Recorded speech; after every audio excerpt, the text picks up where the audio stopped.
Hello students, आज अपन कक्षा 11वीं रसायन विज्ञान के लिए कुछ महत्वपूर्ण प्रश्न देखेंगे जो परीक्षा में आ सकते हैं और इनकी तैयारी कम से कम आपकी होनी ही चाहिए। वैसे तो हमें केमिस्ट्री का पूरा नॉलेज होना अति आवश्यक है, लेकिन कुछ प्रश्न ऐसे होते हैं जिन पर हमें तगड़ा फोकस करना पड़ता है, क्योंकि हमें ज्यों का त्यों इन्हें लिख के आना होता है, तभी हमें परीक्षा में अच्छे अंक मिलते हैं। तो कुछ प्रश्न मैं बता रहा हूँ जिनको अच्छे से याद कर लीजिए और ये काफ़ी ज़्यादा इम्पोर्टेंट है। प्रश्न क्रमांक पहला है, बर्फ के साधारण रूप की संरचना का उल्लेख कीजिए। इसके बाद है, अफबाहु शब्द का अर्थ क्या है, इस नियम को लिखिए। इसके बाद है, एल्केन के प्रथम 4 समजात यौगिकों के नाम एवं सूत्र लिखिए। फिर है, श्रृंखलन की परिभाषा लिखिए। इसके बाद एल्यूमीनियम एवं कार्बन के सामान्य इलेक्ट्रॉनिक विन्यास लिखिए। फिर है, पाउली का अपवर्जन नियम या अपवर्जन सिद्धांत लिखिए। इसके बाद 7वां क्वेश्चन है, पी कक्षक को चित्र द्वारा निरूपित कीजिए। इसके बाद है, तत्वों के निम्नलिखित युग्मों के संयोजन से बने यौगिकों के सूत्र लिखिए। इसके बाद 9वां क्वेश्चन है, हीरा व ग्रेफाइट में 4 अंतर लिखिए। तो अब आप इन प्रश्नों का स्क्रीनशॉट ले लीजिए ताकि आपको याद रहे और आपके फ़ोन में भी ये आ जाएं। ये क्वेश्चन हमें याद करने हैं। इसके बाद आगे बढ़ते हैं। 10वां क्वेश्चन है, निम्नलिखित के आईयूपीएसी नाम लिखो। और यहाँ पे हमें इन सब के आईयूपीएसी नाम लिखना है।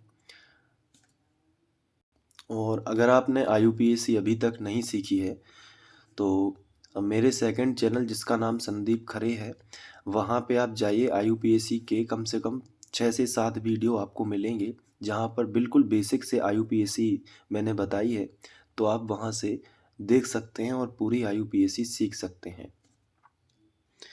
और अगर चैनल की लिंक मैं डिस्क्रिप्शन में दे दूँगा तो वहाँ से भी आप चैनल विजिट कर सकते हैं। इसके बाद है, इलेक्ट्रॉन लब्धि एंथैल्पी की परिभाषा व इनको प्रभावित करने वाले कारक लिखिए। इसके बाद है, क्वांटम संख्या किसे कहते हैं, इनके प्रकार। इसके बाद है, लिथियम अपने समूह के अन्य सदस्यों से प्रबल अपचायक है, क्यों, कारण भी बताना है। इसके साथ साथ 14वां क्वेश्चन है, एसपीडी कक्षकों की आकृति बनाइए। इसके बाद 15वां क्वेश्चन है, एस एवं पी ब्लॉक के तत्वों में अंतर लिखिए। अब आप इसका स्क्रीनशॉट ले लीजिए 10 से 15 तक के क्वेश्चन का, और ये सब इनके आंसर सिस्टमैटिक आपको अच्छे से याद करने हैं। इसके बाद 16वां क्वेश्चन है, हुंड का नियम उदाहरण सहित समझाइए। इसके बाद है, सिग्मा और पाई बंध में अंतर। इसके बाद ऊष्माधारिता क्या है, Cp माइनस Cv बराबर R, इसका संबंध, इसे मेयर समीकरण भी कहते हैं, तो ये आपको व्युत्पन्न करना है।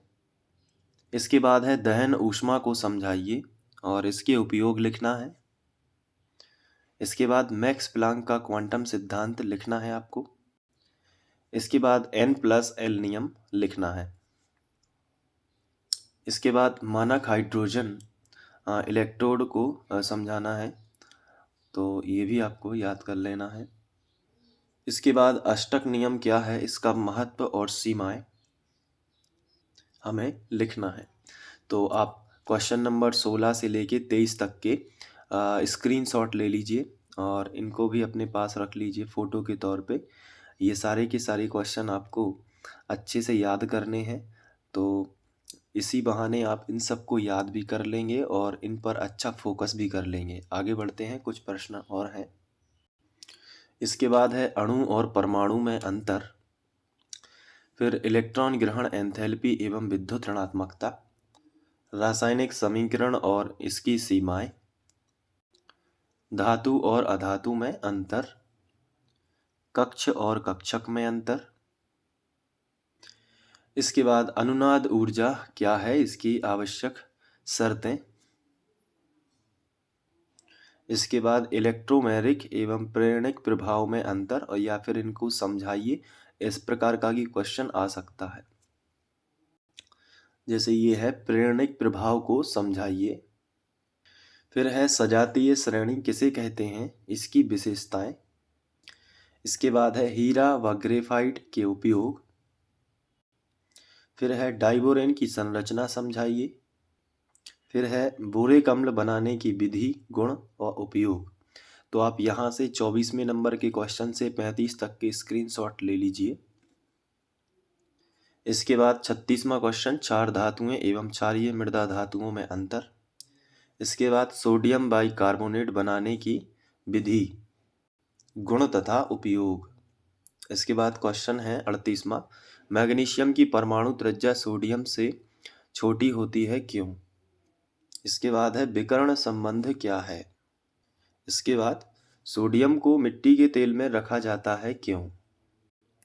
फिर है आर्हीनियस का यहाँ पे सिद्धांत उदाहरण सहित लिखना है। फिर है रासायनिक साम्य क्या है, विशेषताएं।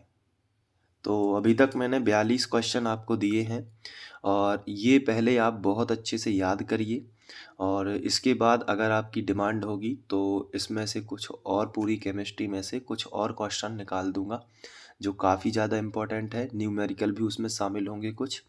तो ये बहुत ज़्यादा इम्पोर्टेंट क्वेश्चन है, इनको फटाफट से याद कर लीजिए, स्क्रीनशॉट ले लीजिए। और अगर आपको IUPAC सीखना है और आप नहीं अभी तक जानते हैं IUPAC, तो आप नीचे दिए गए डिस्क्रिप्शन में जो चैनल है ना उस पर क्लिक करिए। तो वहाँ से आप मेरे सेकंड चैनल पर पहुँच जाएंगे। वहाँ से मैंने क्लासरूम में जो IUPAC पढ़ाई है वही रिकॉर्ड कर दी थी सीधी सीधी। तो वहाँ पे आपको केवल कंटेंट देखना है कि आपको समझ में आ रहा है कि नहीं, और आप अच्छे से अपने नोट्स बना के उसे प्रैक्टिस कर सकते हैं।